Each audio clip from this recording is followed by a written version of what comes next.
곧 그 통치의 원년에 나 다니엘이 책을 통해 여호와께서 말씀으로 선지자 예레미야에게 알려주신 그 연수를 깨달았나니 곧 예루살렘의 황폐함이 70년 만에 마치리라 하신 것이니라. 내가 금식하며 벼옷을 입고 죄를 덮어쓰고 주 하나님께 기도하며 간구하기를.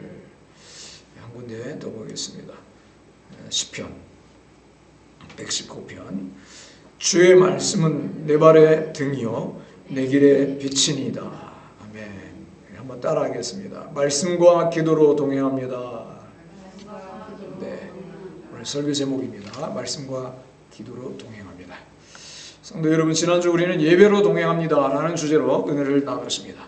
왜 함께 모여야 하는지, 어떻게 예배해야 하는지 배웠습니다. 예배는 하나님을 만나는 약속의 장소이고 우리의 정체성을 회복하는 시간이며 다시 세상으로 보내심을 받는 파송의 자리라는 것을 기억하십니까? 오늘은 그 동행의 두 번째 비결을 나누려고 합니다. 말씀과 기도입니다. 말씀은 우리 인생의 최고 기준입니다. 오늘 우리가 살아가는 세상은 마치 나침반 없이 망망대해를 항해하는 배와 같습니다. 여러분, 요즘 내비게이션을 보고 운전을 다닙니다. 고속도로를 가더라도 어떤 때는 길이 헷갈릴 때가 있어요. 그래서 내비게이션 없으면 어떻게 길을 갈까? 네. 그래도 표지판이라도 있습니다. 그렇죠? 땅은. 근데 바다에서는요, 아무것도 없어요. 나침반이 없으면 그냥 별만 보고 가야 되는 겁니다. 별만. 네. 날씨가 흐리면 별도 안 보이는 거잖아요. 그렇죠? 그래서 인생을 살아가는데 마치 바다 위에서 나침반 없이 망망대해를 항해하는 배와 같이 나아간다 하는 겁니다. 여러분들은 나침반이 있습니까? 여러분의 항해를 하는 인생에 나침반이 있습니까? 오빠가 나의 나침반입니까? 네. 무엇이 나의 나침반입니까? 무엇이 옳은지 어디로 가야 할지 갈피를 잡기 어려운 절대적 기준이 사라진 시대를 살고 있습니다. 사람들은 각자 감정과 형편을 기준으로 삼으라 말합니다. 그러나 감정은 수시로 변합니다. 환경은 우리를 배신하곤 합니다. 이러한 혼란 속에서 우리 그리스도인들이 신뢰할 절대적 기준이 있을까? 그것은 바로 하나님 말씀입니다. 가장 먼저 우리가 확신해야 할 사실은 하나님의 말씀이 우리 인생의 최고의 기준이라는 것입니다. 시편 119편 105절을 한 번 더 읽겠습니다. 주의 말씀은 내 발의 등이요 내 길의 빛이니이다. 내 발의 등, 내 길의 빛. 여러분, 깜깜한 밤에 산길을 걸어본 적이 있으십니까? 진짜 도시에서 비치는 빛이 없는 그런 산길은요, 진짜 칠흑 같아요. 한치 앞도 보이지 않습니다. 어디로 가야 할지, 어디에 구덩이가 있는지, 어디에 위험이 있는지 알 수 없습니다. 그런데 손전등 하나만 있으면 달라집니다. 비록 멀리는 보이지 않아도 내 발 앞은 보입니다. 다만 한 걸음을 어디에 디뎌야 할지 알 수 있습니다. 다음 한 걸음을. 말씀이 바로 그 등불입니다. 우리 인생의 길을 비춰주는 빛입니다. 우리는 매일 수많은 결정을 내리며 삽니다. 이 일을 할까 말까? 이 사람과 관계를 어떻게 풀어갈까? 이 돈을 어떻게 쓸까? 이 문제를 어떻게 해결할까? 결정의 연속입니다. 그런데 무엇을 기준으로 결정했습니까? 어떤 사람은 자기 감정을 따릅니다. 기분이 좋으니까 하지. 어떤 사람은 세상의 기준을 따릅니다. 남들이 다 하니까 나도 해야지. 어떤 사람은 자기 경험을 따릅니다. 예전에 이렇게 했을 때 잘 됐으니까. 하지만 성경은 말합니다. 잠언 14장 12절. 어떤 사람은, 어떤 길은 사람이 보기에 바르나 필경은 사망의 길이니라. 옳은 길, 좋은 길, 바른 길 같이 보이지만 사망의 길일 수 있다는 것입니다. 내가 보기에 옳은 것이 하나님 보시기에 반드시 옳은 것은 아니라는 것입니다. 그래서 우리에게는 절대적인 기준이 필요합니다. 흔들리지 않는 기준, 변하지 않는 기준, 그것이 바로 하나님의 말씀입니다. 지난주 우리가 나눴던 요셉을 생각해 보십시오. 보디발의 아내가 유혹했을 때 요셉은 무엇으로 기준을 결정했습니까? 창세기 39장을 한번 읽어보겠습니다. 같이 읽겠습니다. 내가 어찌 큰 악을 행하여 하나님께 죄를 지으리까? 요셉에게는 명확한 기준이 있었습니다. 하나님의 말씀이었습니다. 여러분, 보디발의 아내가 유혹할 때 만약 요셉이 자기 감정을 따랐다면 이런 생각을 했을 겁니다. 에이, 젊은 남자인데 당연히 유혹되지. 또 만약에 요셉이 세상 기준을 따랐다면 애굽에서는 다들 이렇게 사는데 뭐, 여기가 우리 고향 이스라엘도 아닌데 누가 보나? 그죠? 그러면서 사고치는 겁니다. 만약 요셉이 또 자기 유익을 따랐다면 이 여자가 주인 부인인데 거절하면 큰일 나겠지. 그러면서 합리화하고 죄악을 저지를 수 있다는 겁니다. 그러나 요셉은 하나님의 기준을 따랐습니다. 그래서 그 순간은 감옥에 갔지만 결국은 총리가 되었습니다. 내가 어찌 이 큰 악을 행하여 하나님께 죄를 지으리까? 여러분, 말씀이 기준인 삶은 명확합니다. 흔들리지 않습니다. 안전합니다. 그 당장은 손해보는 것 같지만요, 마침내 복을 받게 되어 있습니다. 안개 낀 바다에서 군함이 정면에 불빛을 보고 진로를 20도 바꾸라고 명령했습니다. 군함이니까 그냥 대포도 있고 큰 소리 친 겁니다. 근데 상대방은요, 당신이 20도 바꾸라고 대답했습니다. 화가 난 함장이 나는 1급 함장이다. 당장 비켜라 소리쳤습니다. 상대방이 대답했습니다. 나는 등대다. 당신 마음대로 해라. 여러분, 군함이라도요, 등대를 비키는 게 아니고 군함이 비켜야 되는 겁니다. 우리 인생의 등대는 하나님의 말씀인 것입니다. 기준이 되는 등대, 말씀을 바꾸려 하지 말고요. 등대가 바로 우리 인생의 기준 되는 등대가 바로 말씀이라는 겁니다. 이 말씀을 내가 뭔가 자꾸 이렇게 나에게 합리화하고 변경시키려고 하지 말고요. 나를 그 기준에 맞추라는 것입니다. 그것이 가장 안전한 길입니다. 인생의 기준은 내 경험이나 세상 가치관이 아니고 하나님의 말씀입니다. 기준을 바꾸려 하지 말고 나를 그 기준에 맞출 때 인생의 파선을 면할 수 있습니다. 감정, 세상 기준, 유익보다 하나님의 말씀을 따라 삶으로 중국에 승리하는 여러분 되시기를 주의 이름으로 축원합니다. 그런데 말씀에는 또 다른 중요한 역할이 있습니다. 그것은 하나님의 음성을 듣는 통로라는 것입니다. 요한복음 10장 보겠습니다.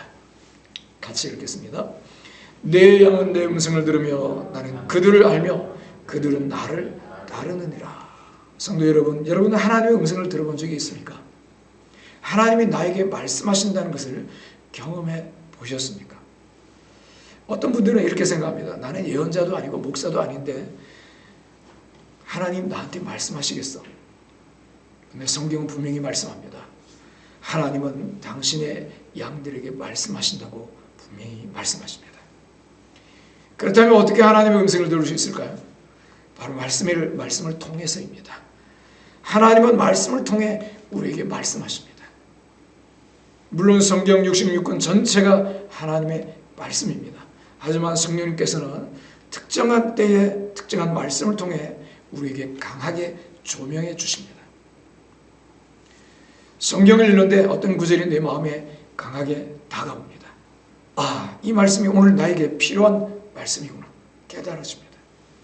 한 집사님이 있었습니다. 이분은 사업이 어려워서 큰 대출을 받으려고 했습니다. 근데 새벽에 큐티를 하는데 잠언 22장 7절이 눈에 들어왔습니다. 뭐라 되어 있냐면요, 제가 읽어드릴게요. 부자는 가난한 자를 주관하고 빚진 자는 채주의 종이 되느니라. 무슨 말이죠? 빚을 지게 되면 채주의 종이 된다.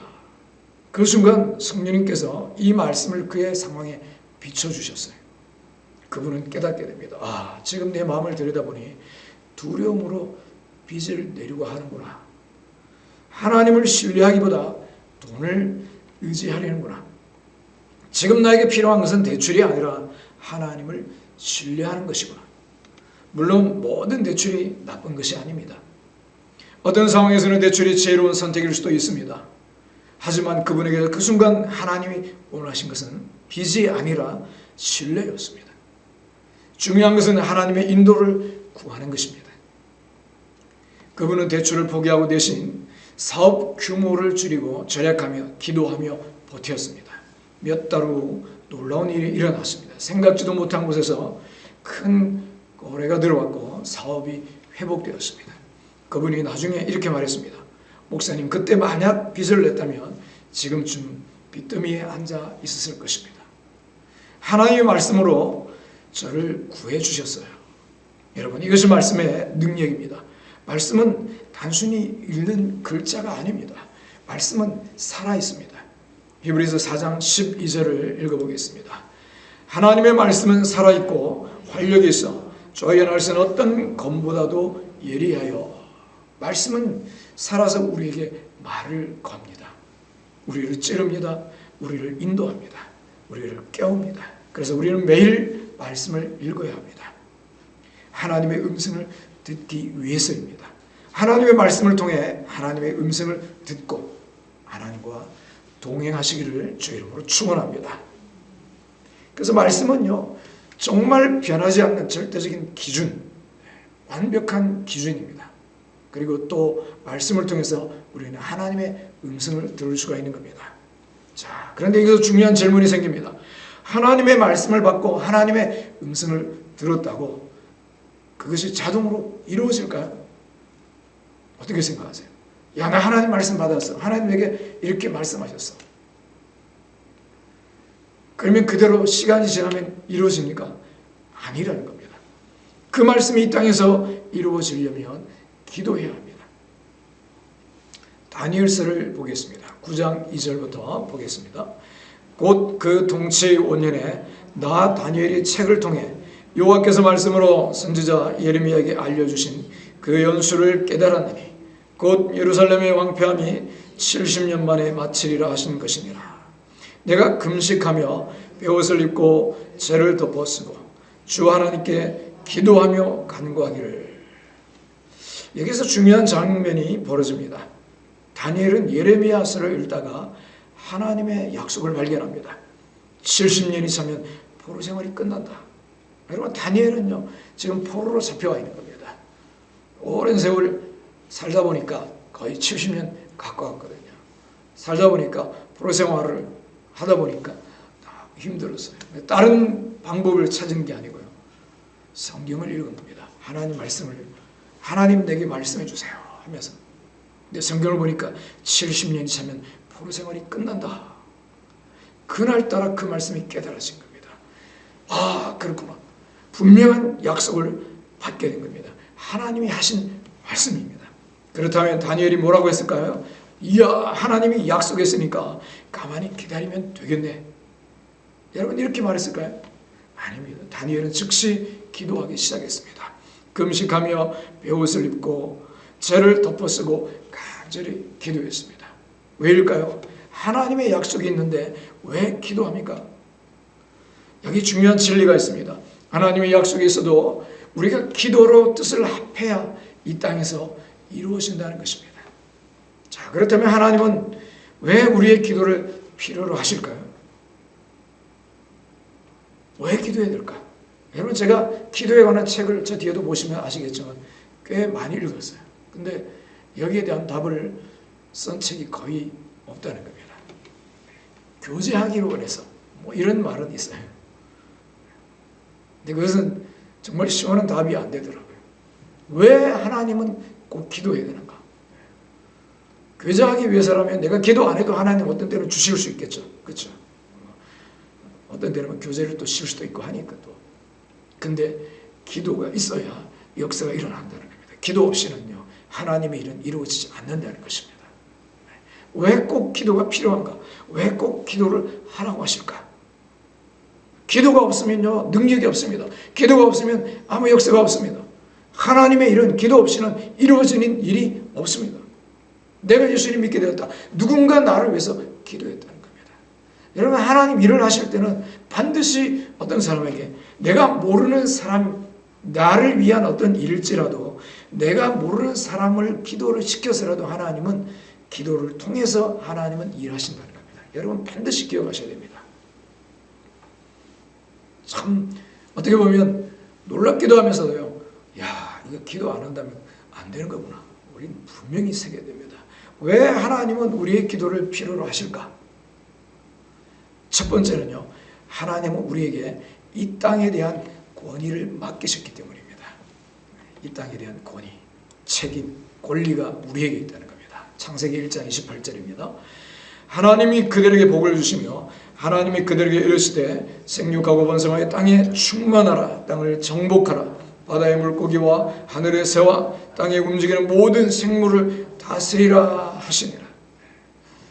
모든 만물을 만들고 마지막에 사람을 만들었어요. 사람을 만들고 나서 사람에게 만물을 주시면서 만물을 다스리라 했습니다. 사람에게 만물을 다스리는, 이 땅을 다스리는 권한을 주셨다는 거예요. 그렇기 때문에 이 땅에서 일어나는 일에 대한 책임은 누구에게 있느냐? 사람에게 있다는 겁니다. 하나님의 백성들에게 있다는 것입니다. 하나님이 사람에게 권한을 주셨기 때문에 사람을 제쳐놓고 함부로 개입하지 않으신다는 겁니다. 그래서 기도 없이는 하나님은 일하지 않는 겁니다.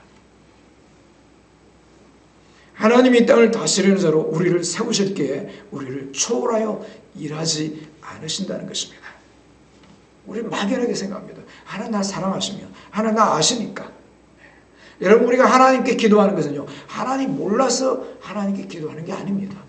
우리가 하나님께 부르신다는 것은 하나님의 귀가 약해서 잘 못 들으니까 부르시는 게 아닙니다. 많은 사람들이 오해합니다. 하나님 다 아셔요.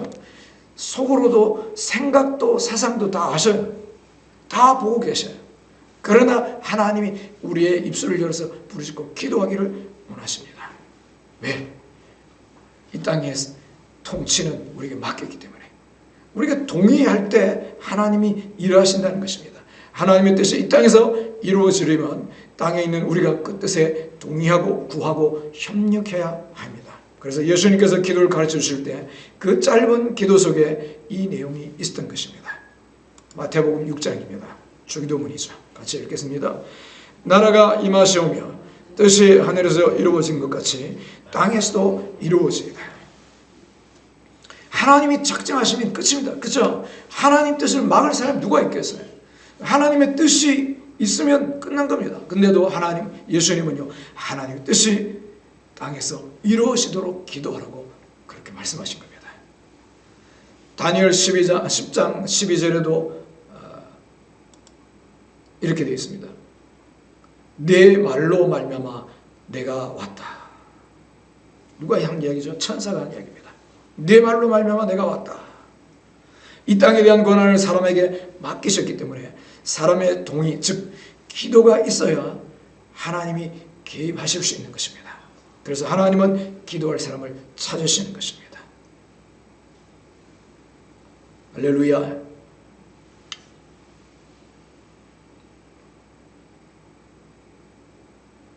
두 번째, 왜 기도해야 되느냐? 하나님의 능력이 기도하는 사람을 통해 흘러나가 그 일을 성취하기 때문입니다. 여러분, 어떤 일을 하기 위해서는 그만한 능력이 필요합니다. 근데 그 능력은요, 하나님이 직접 행하시는 것보다 사람을 통해서 사람과 함께, 왜? 우리 안에 오셨기 때문에 믿는 사람을 통해서 일하신다는 겁니다. 성령님은 이미 우리 안에 계십니다. 하지만 그 능력은 우리가 가만히 있을 때 자동으로 터져나오는 것이 아닙니다. 우리가 말씀을 믿고 입을 열어 기도할 때 밖으로 흘러나옵니다. 그래서 부르짖으라는 겁니다. 속으로만 끙끙 앓고 있지 말고 부르짖으라는 것입니다. 여러분 해보시면 압니다. 그냥 속으로 하는 거하고요, 또 예를 들어 방언기도도 할 때도요, 그냥 입술로만 뻥긋뻥긋 하는 거하고 정말 배로 온몸으로, 어떤 경우에는요, 왜 저렇게 소리를 지르나, 하고 이상할 정도로 소리를 질러보는 것과 속으로만 하는 것 차이를 압니다. 질러보세요. 성경에 순종해서 부르짖어 보세요. 그러면 체험합니다. 내 기도, 내 기질, 내 스타일, 내 MBTI 자꾸 붙들지 마세요. 여러분, 등대를 움직이려고 하지 마시고 나를 움직여야 됩니다. 나는 이런 MBTI야, 등대가 비켜, 이렇게 하면 안 됩니다. 등대는 말씀입니다. 그렇죠? 아무리 군함이라도요, 군함이 비켜야 되는 겁니다. 계속 오면 부딪혀서 배는 박살나는 겁니다. 기도는요, 내 안에 갇혀있는 하나님의 능력을 이 세상으로 방출하는 통로 역할을 한다는 겁니다. 그럴 때 역사가 일어나는 겁니다. 이루어지는 것입니다. 이 두 가지 기도해야 하는 이유를 아는 사람은 기도를 빼앗기지 않을 것입니다. 오지 말라고 해도 기도하러 오는 겁니다. 뭐였죠? 첫 번째, 사람에게 이 땅의 통치권을 맡기셨다. 그래서 사람의 동의가 필요하다는 것입니다. 기도 없이는 아무 일도 안 일어납니다. 여러분, 기도 없이 복을 받아, 기도 없이 잘 된다, 두려워해야 됩니다. 이거 이상한데, 내가 기도를 안 했다면 누군가 기도를 했든지, 근데 기도 없이 일어나는 좋게 보이는 일이라면요, 하나님 주시는 거 아닙니다. 두 번째로요, 기도해야 되는 이유는, 기도는 하나님을 뜻을 성취하기 위해서 능력을 방출하는 행위다. 그래서 기도를 응답될 때까지 하는 겁니다. 하나님 아시죠? 하나님 몰라서 기도하는 거 아니에요. 우리가 기도 안 해도, 구하지 않아도 하나님은 이미 아신다는 겁니다. 보고하기 위해서, 정보를 하나님께 알려드리기 위해서 기도하는 게 아니라는 겁니다. 뭐 한다고요? 그 일을 이루기 위해서 성령께서 내 안에서 나와 함께 능력을 방출하는 시간인 것입니다. 그러므로 기도가 얼마나 중요한지 모릅니다. 그냥 잠깐 기도하고, 조금 기도하고, 어떤 역사가 일어나고 큰 일이 일어나기를 기대한다는 것은 성경을 모르는 것입니다. 그런데 여러분, 이렇게 기도를 하는데도 응답이 또 금방 오지 않을 때가 있습니다. 쉽게 응답이 오면 좋겠는데 안 그럴 때도 있다는 것입니다. 왜 그럴까? 왜 응답이 더딜까? 그 비밀이 바로 오늘 다니엘 10장 12절에 있습니다. 이 말씀을 같이 읽어보겠습니다. 첫날부터 네 말이 응답받았으므로 내가 네 말로 말미암아 왔느니라. 그런데 바사 왕국의 군주가 21일 동안 나를 막았으므로 내가 거기 바사 왕국의 왕들과 함께 머물러 있더니 가장 높은 군주 중 하나인 미가엘이 와서 나를 도와주므로. 아멘. 다니엘이 기도를 시작한 첫날 이미 응답은 출발했습니다. 내 말이 첫날 응답받았다. 그래서 천사가 응답을 딱 가지고 첫날 내려왔어요. 근데 중간에 뭐가 막고 있었습니다. 뭐가 있었죠? 바사는 요즘 말로 페르시아입니다. 페르시아 왕국의 군주가 21일 동안 나를 막았다. 여러분, 페르시아 왕국의 임금이라 이렇게 표현되어 있지만 사실 인간 임금이 아닙니다. 인간 임금이 어떻게 천사를 막을 수 있겠습니까? 그렇죠? 이것은 바사 페르시아라는 나라를 점령하고 있는 악한 영을 상징하는 겁니다. 그 나라를 지배하는 악한 영, 그 지역을 지배하는 악한 영이요, 천사가 응답을 가지고 온 것을 막고 있다는 것입니다.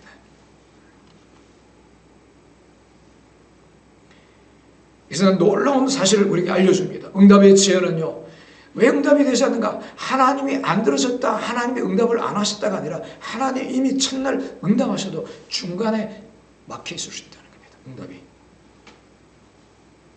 보이지 않는 곳에서 치열한 영적 전쟁이 일어나고 있다는 것이죠. 그래서 우리는 포기하지 말고 계속 기도해야 하는 것입니다. 그래야만 우리를 돕는 천사들이 악한 영들의 방해를 뚫고 하나님의 응답을 우리 손에 쥐어줄 때까지 영적 통로가 유지되기 때문입니다. 여러분, 기도는 하나님께 정보를 보고하는 시간이 아닙니다. 하나님은 이미 다 아십니다. 기도는 내 안에 계신 성령의 능력을 내 삶의 현장으로 쏟아붓는 집행 행위입니다. 성령의 능력을 계속해서 방출하는 믿음의 싸움입니다. 하나님은 이미 미가엘을 보내셨습니다. 여러분이 미가엘의 기도의 줄을 놓지 않는 한 응답은 반드시 나타납니다. 여러분 다니엘처럼 21일이라도 기도하십시오. 응답받을 때까지. 엘리야처럼 7번 기도하십시오. 그들은요 유명한 기도의 사람들이었어요. 그들이 한두 마디 기도하고 그냥 기분 좋으면 기도하고 끝난 것이 아니었습니다. 언제까지 기도했다고요? 응답받을 때까지 기도했다는 겁니다. 변화가 안 보여도 계속 기도하십시오. 보이지 않는 곳에서 하나님의 일하심이 진행되고 있습니다. 돌파가 일어나고 반드시 응답이 나타날 것입니다.